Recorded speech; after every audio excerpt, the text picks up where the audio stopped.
Hello. All right. So today we're going to start. We know how to test stuff that's already existing, but a new paradigm shift that we're going to try to introduce is test-driven development. So we're going to write the tests first and then write the code second. And this is a whole different way of thinking. I mean, this is really a difficult paradigm shift. It's like going from the old DOS days to a Windows environment. It's a whole different way of thinking. So the idea of test-driven development is you're given a task statement like this is going to be write a class that will pad a string on either side with some number of spaces. All right, this is just a real simple concept. You could probably write this in your sleep, but we'll take a real simple one to start with, and then we'll do a harder one with the Roman numerals. And the idea is that we don't know how to write this yet. And test-driven development helps us figure out what it's going to look like as we test it. So we're thinking like a user. You're thinking like, how is the person going to use my class for this padding class? How are they going to use it? I'm writing this routine for the rest of my teammates to utilize. How do they want to use it? Well, I don't know. Let's put it into some code and think about it first in actually using it before I write the code, so I don't have to rewrite it later on. So the idea of writing the tests first makes me think about, how am I going to call this class? What am I going to do with it? This is the problem statement. It's pretty vague. We needed some way of padding the class. And so we have to think about all the aspects of it. There's nothing defined about the interface to this class yet. We have to define that as we go. We're kind of building this as we go. Yeah. So is that either side mean both sides, or well, do left and right? Left and right is what I'm thinking. It could do both, maybe. Left and right. Left or right, or left and right.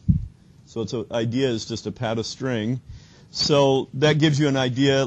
So I created my two files. I have my padding file and my test file. And the test file has all the requires in it, and I'm requiring the padding class. And I create this test class that inherits from the test unit test case, just like we did when we were testing something that was already written. So the first thing we want to do, we have to write the test first. I have nothing in my test padding. I mean in my padding code. I just have a kind of a problem statement. So the first thing we want to do is, what did we test? What was our first test when we had an existing class? Make sure the class exists, right? So we need to do something like we'll set an object pad to be equal to a padding.new. And we have to do that inside of a method that's going to be test underscore class. Let's just say test class. And yeah, so this should throw an error, right? So let's run this. And I get an error saying there's uninitialized constant test padding. There's nothing I can do here. There's one test ran. I have a red light because there's no class even, right? But what am I actually going to assert? So I'm going to assert that the expected value should be padding. What I actually get is pad.class and some statement, the wrong class.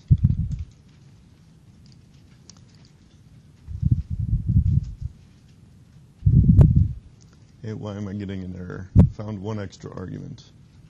Assert true. There we go. That should fix it. That's what I said. Equals. There we go.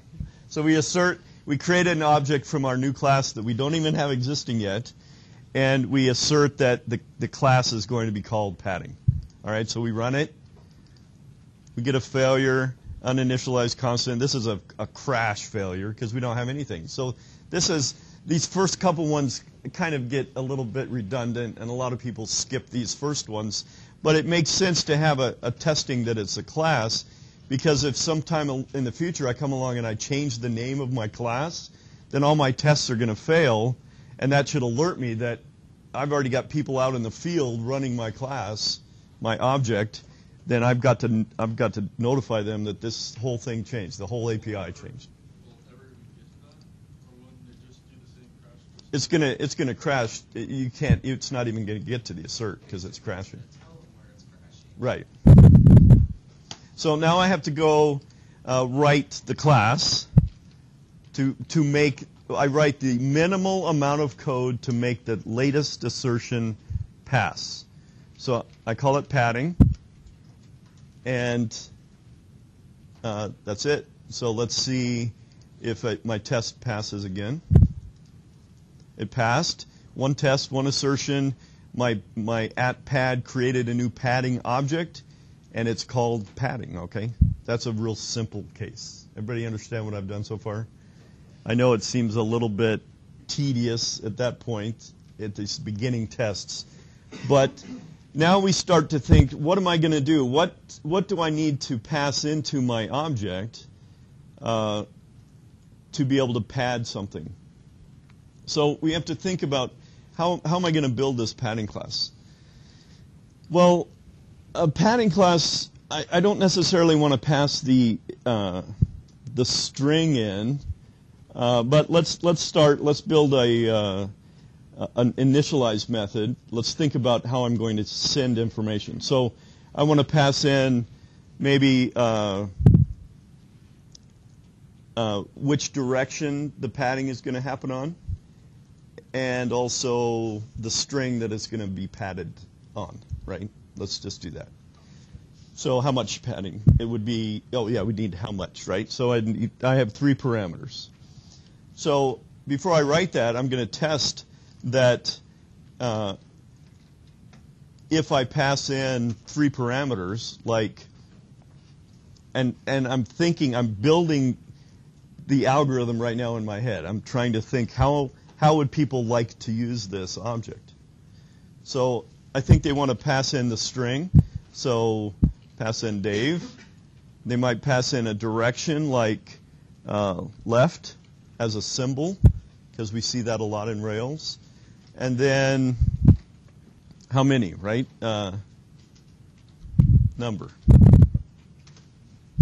I don't know, number's maybe not a good term, but so now that will create an object with that information. Yes? Not writing the class, that number should be actually a number. You should pass it an int. Oh, right. So we're going to pad it with 10 spaces. Right. Thank you. So now that we can leave our assertion, we never take away a test once we've written it, because they are always useful. So we're going to assert equal that if I pass in the pad, maybe I want to check those properties. Okay, so @pad dot string is a bad term. Input is equal to, let's see, what do I expect? I expect that Dave was passed in and that pad.input comes out.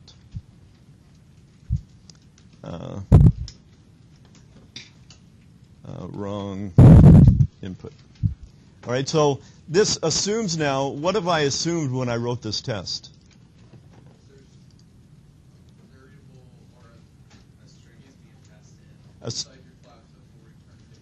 Right, so I'm passing in a string, and I'm storing it in the class in a variable, instance variable called input. All right, so we'll go now. We have to run this to get a failure. I should get a failure, wrong number of arguments, 3 for 0. So I need to go fix that. So I need an initialize method that takes 3 parameters, and one of them is the input string. One of them is the direction, and one of them is the number of padding. All right, and so this assumes now, my test assumed that I have an instance variable called what? Input. So I need to create an instance variable called input and store in the data that I get from that. All right, that's the minimal amount of code again to make that single test pass. So I go back and run my test, and undefined method input. What did I not do? Go back to your test so we can see it. What is this? I don't know. What the heck was that? Let's run this again. Oh, I clicked on this. Yeah, okay. So undefined method input. So what? Right, I have to either make an accessor for it or I create the getter and the setter. So which the accessor does automatically. So I need to think, am I going to allow them to change the input string later? I'm thinking about this interface. That's my choice. I'm deciding that. If I want this only to be read-only, then I would make it an ATTRA reader, right? It's your decision. So I'm going to make it an ATTRA reader for now. And use the input. So that will create the getter method for my padding. And I rerun my test, and it passes. Look at that. I have green. I've got 2 assertions. My test's passed. All right, so now I go back. I also need to test that the other 2 values that I pass in, I'm going to pass in, What do you want to get back? yeah, right? What am I going to get back? What am I going to get back if I look at the direction? She gets a symbol left back. All right, so I should get a left symbol back. Let's see if I can get this to work. And I'm going to look at pad.direction. I'm naming my variables as we speak, but I'm naming them in the test area first. I'm thinking about the algorithm here. Wrong direction. All right, I run it. And why do I run it? If I run it and this passes, what's the problem here? The code is either already built or my test is wrong. Right? If I run this and it's green, that means my test is wrong because I haven't written the code for this. Just to show you. That's why we run the test and make a failure. That's the whole point of that. We want to make sure that our test actually does fail. So we do have a undefined method pad direction. So we go back over here. We're going to store that in a variable called direction. And then I need to be able to read that. So I'm going to call this direction as my input. We'll just do that all at the same time. Run my code again. There we go. 1 test, 3 assertions. Everything's working. So I go back, and how do I want to store the number? Do I even want them to see that? Well, probably. So let's do the same thing. We're going to assert that 10 is expected if I look at the direction dot number.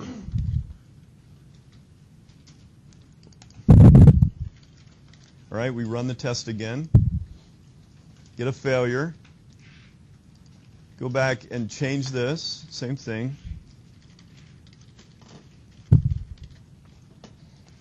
Make it a readable. That's the minimal amount of code to run again to make my test pass, and it's passing. All right, so you see that pattern. I'm writing the code, I'm thinking about how I want to use this thing. So now I'm getting into the guts of it. I've got my stuff going into the system. I need to now think about how would they use this? What type of how would they use this in a program? All right, so they might create a pad, and then they might want to, I don't know. See, the way I would think, I'm thinking, well, I would like to do it like this. I'd like to say, make Dave pad something by 10 in the left direction. Now, how can I do that with what I've written so far?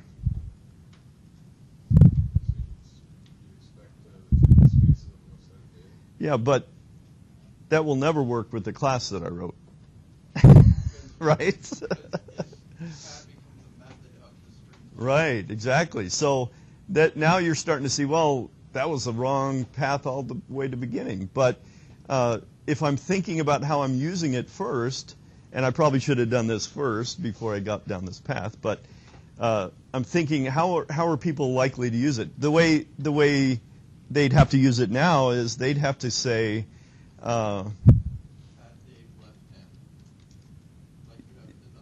yep, pad, yep, I'd have to do this. I'd have to create the @pad. And then I would have to say, I could do something like this. If I looked at the output, how do I actually do the padding?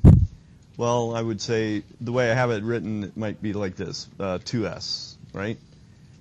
And then I expect that to look like this. It's going to have 1, 2, 3, 4, 5, 6, 7, 8, 9, 10, and then the word Dave, and wrong output, wrong 2S. All right, so the way I've written it now, this padding class, it's not, I'm starting to see this is not very useful, but at least I can test this. So I run my test again, bada boom, fails. Now I have to write the minimal code to make this test pass. So what is that code going to be? It's going to be a new 2S method, right? So I'm going to override the 2S method in my padding. Def 2S. That overrides the object's 2S. And I'm going to return a string that has something in it. So I think we can figure this out, right? How would you do it? I would take a space, I'd multiply that by the number, and add it to my input. That, all right, so let's run that. It's always on the left side, right? Absolutely, but it made my test pass. So I see now I've got to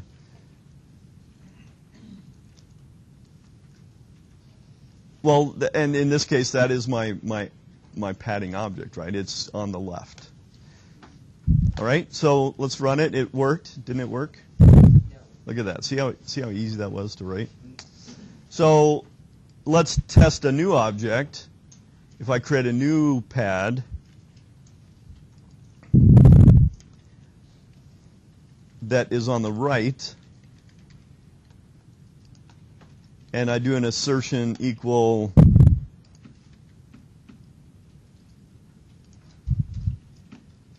then these 10 spaces are going to be here is what I expect to get back. So let's run this guy. All right, I get a wrong 2S. I expected this, I got back this. So now I see, okay, I've got to fix my code. I've got to put that direction if statement in here. So I might do something like this. If direction is left, do this.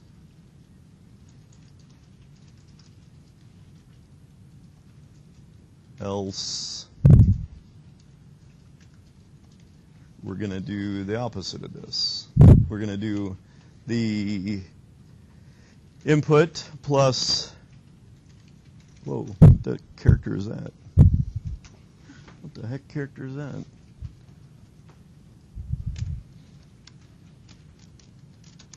There we go. Huh. Input plus, that was weird. A space times number, right? So this will get returned if it's left. Otherwise, anything else that's going to be returned is going to go this way. All right. So let's run our test again. It passes, and I've got my my program started at least. All right. So the idea of this such a simple test here is to get you to think like how the people are going to use your code. That's how we're writing this class for other developers to use, and you end up doing that a lot in your career, and you got to think about how's the best way they should be writing this code. All right, so that might be your first attempt, and you come back and you say, boy, this is really kind of tedious. People don't think that way. They don't want to create an object with a string in it and then spit it out different ways. It sounds better that it would be an object, an override of the string class. So you've figured that out, though, by writing these tests. You've used your code right away in the beginning as a user would use it. That's the main reason of TDD. Any questions on any of this?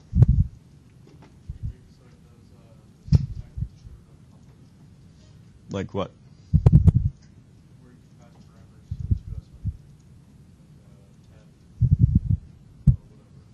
Yeah, you could do that. I mean, we could change it however you. There's a million ways to write this. But as you're using the code, I think it might be better to just override the string class. Remember we did that with our check writer code? So I might change this around completely, and we might as well do that just for fun. I think that the class should be part of the string class. All right, so we're not going to create an object at all. We might, we're not going to do any class like this at all. We're going to call, we're going to just use this code. So we might say something like this. Let's block all of these out.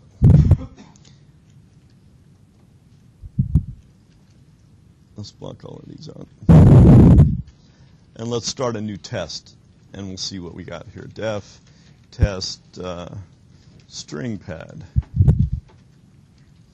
And so we're going to call it something like Dave, and we're going to call .pad, and we're going to pass it some information like 10 and to the left. All right, that's how I want to use that code. So I can assert equal that what I should get back would be let's see, left would be 1, 2, 3, 4, 5, 6, 7, 8, 9, 10, Dave, if I call the method like this.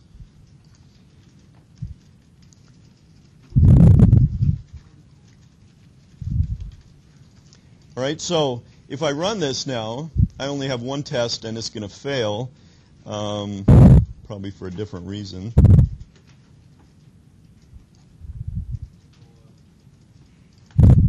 I'm missing a parentheses. All right, so undefined method pad for Dave string.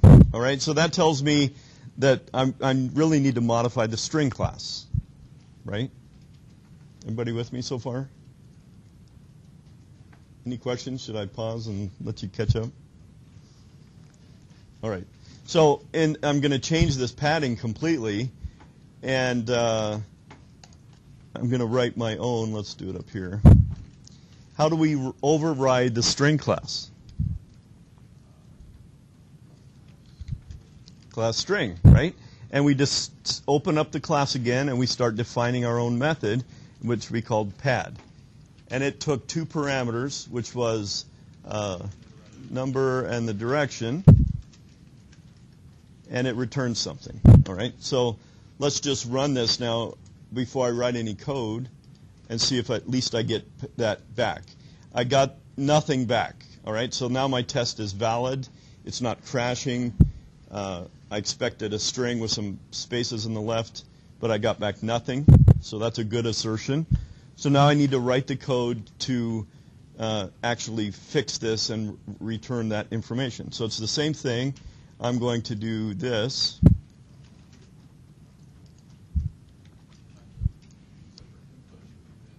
This is right. So in a string, this is going to be self. Wrong language.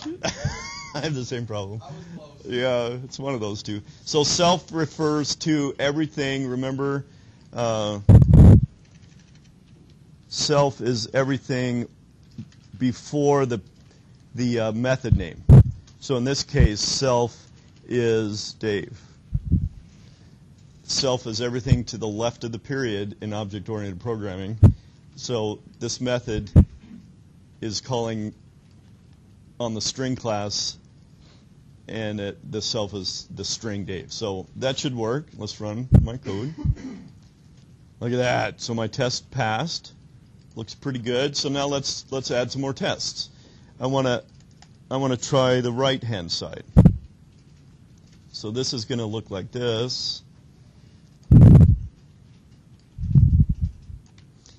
And I'm going to go to the right instead. I run the test. It better fail. Okay, good. It failed. I go on it and write the code now and do my if statements like this.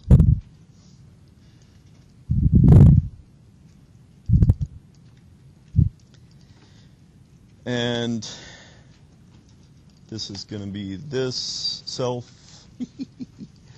self,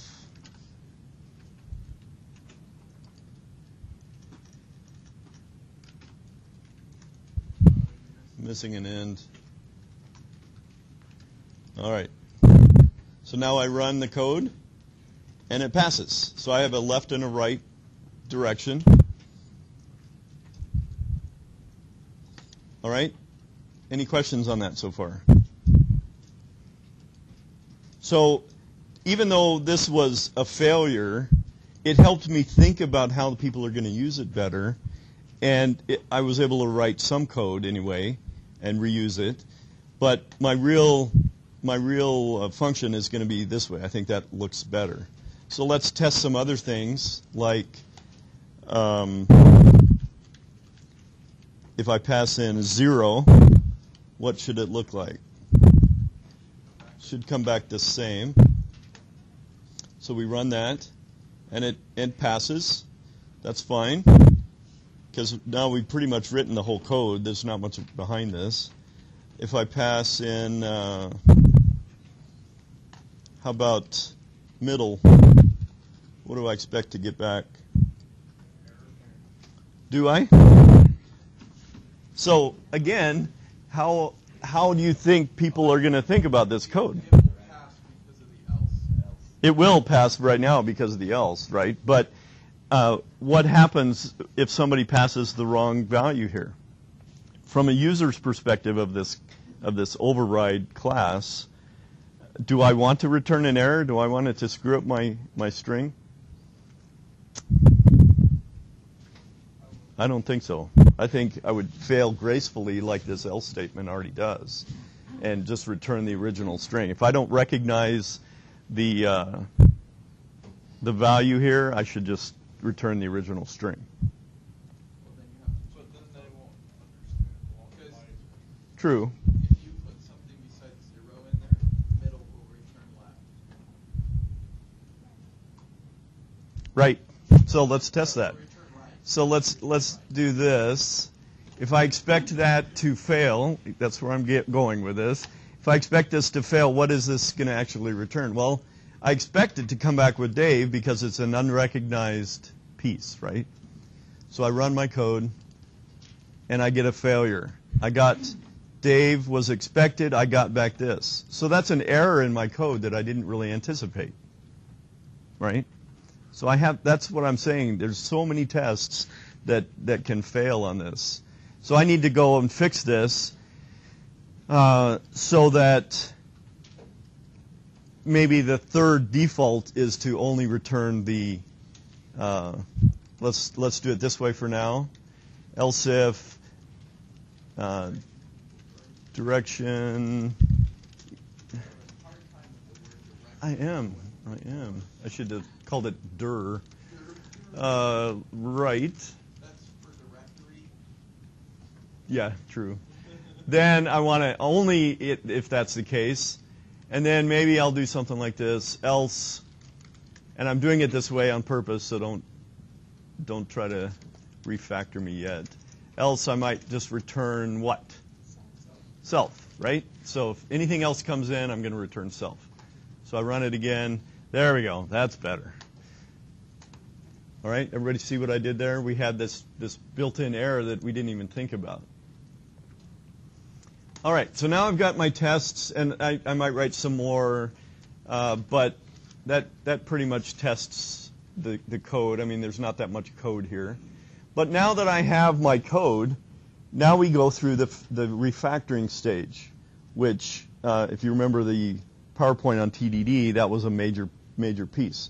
But we cannot go through refactoring until we have tests that work, tests that pass. Otherwise, if I refactor it, how do I know the code? I didn't break the code in some way, right? How do I know I don't break it? So one of the key rules of testing is that you should never, ever, ever refactor code unless you have tests that test the full functionality of it. Otherwise, and you've deployed this code, it's a good idea to refactor all the time, make it smaller, make it faster, all that stuff. But you don't want to break it. Breaking is bad, right? You don't want to break the code. So the tests now validate that your little function here is working correctly, so I can do anything I want with my code as long as I keep running my tests against it. Right? Everybody see that? So let's refactor this. I can do this a number of ways, and probably my coding style would be something like I create a return ret string equals this, and then if it's left, I'm going to say ret string equals that. Let's see. And then I might do, this is going to be just ret str equals that. Change this back to an else. Take this out completely because I don't need it. And at the end, return ret string. All right, that got rid of a couple of lines of code. Oh, sorry. Yeah, you did. You got me really messed up. This is not JavaScript. All right.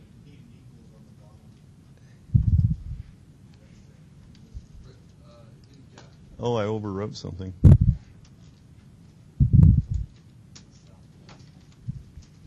You swear to God, son of a Gunderson.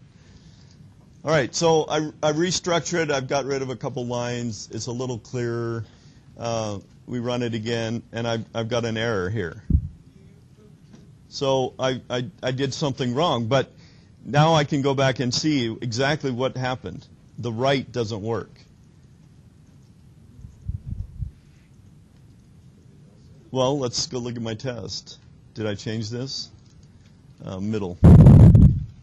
Let's run it again.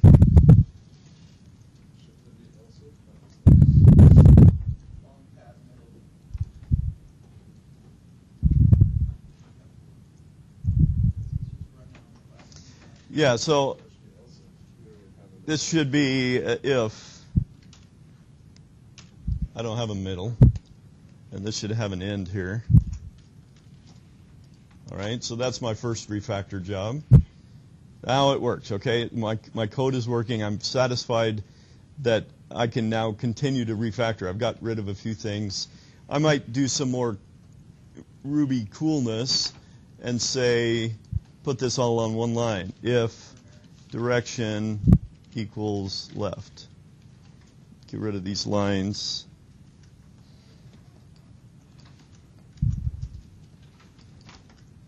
And do the same thing here. Put this at the end of the line. Put this here. Oops. Get rid of this. And return my ret string. All right, let's see if my test still passes. Still passes. Got rid of some more lines of code. It's not, I don't like this, it's not as readable maybe, but you can see how I can continue to work on this and play with it, and I don't even have to do this line now, right? Wow, why not? That's interesting. I got a nil back.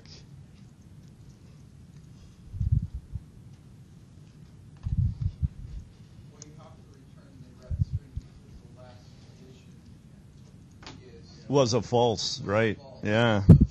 So I can't do that. So my tests saved me, didn't they? Isn't that great? Theoretically.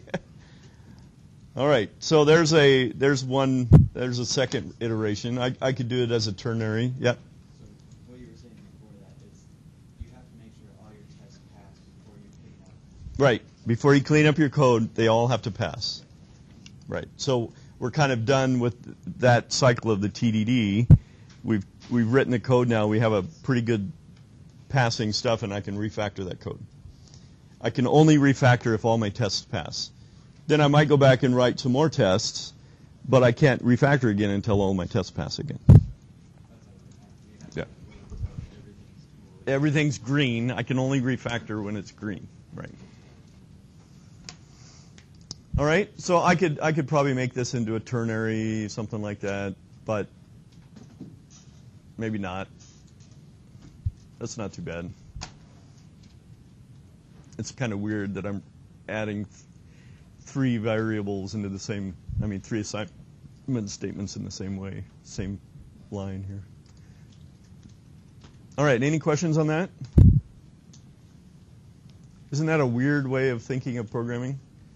It is a paradigm shift because you're thinking how to test the code, how to use the code first before you even write it. Whereas up till now, what you've done is you've taken the problem statement and you've written the code right out from the gate, and too many of you write 50 lines of code and then try to figure out why it doesn't work. So here, every line of code we wrote, we knew worked because we tested it. And as we get through it, and we can find immediately if there's a problem with our code because our test is going to fail. And as I add more stuff to my little override here, my tests will start to fail, and I can add more tests. And I'm guaranteed that my code is going to be more rock solid than if I didn't do it in this paradigm way, this shift. All right? So I'll let your brains think about that over the weekend. On Monday, we'll do our stand-up meetings, and then Tuesday we'll do Roman numerals. But don't try to think about writing the perfect Roman numeral thing first. We want to try to do a Roman numeral conversion program without understanding how to do it to start with. I think that's a better test case because most of us would really have to sit down and think about how to do a Roman numeral generator. I know some of you have done it already, but it will be a good example. Any questions? Yes, Adam. I was just going to tell you how you refine that further. Okay, let's do one more. Take the top line out. Change ret string to return and take the equals out. Yeah, you change these all to returns.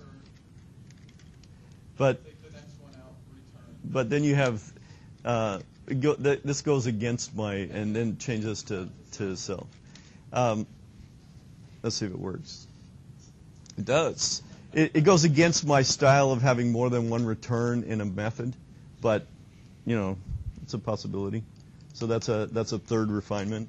That looks really weird to me. Really? 3 returns in a statement, yeah. Oh. We try so hard to only have 1 return out the end. You have your if statements. Yeah, yeah. That- And this is weird. my if Yeah, I know, that's that would weird. If that return this. Right. And that's a style difference. I would not have written that's why I have my return string.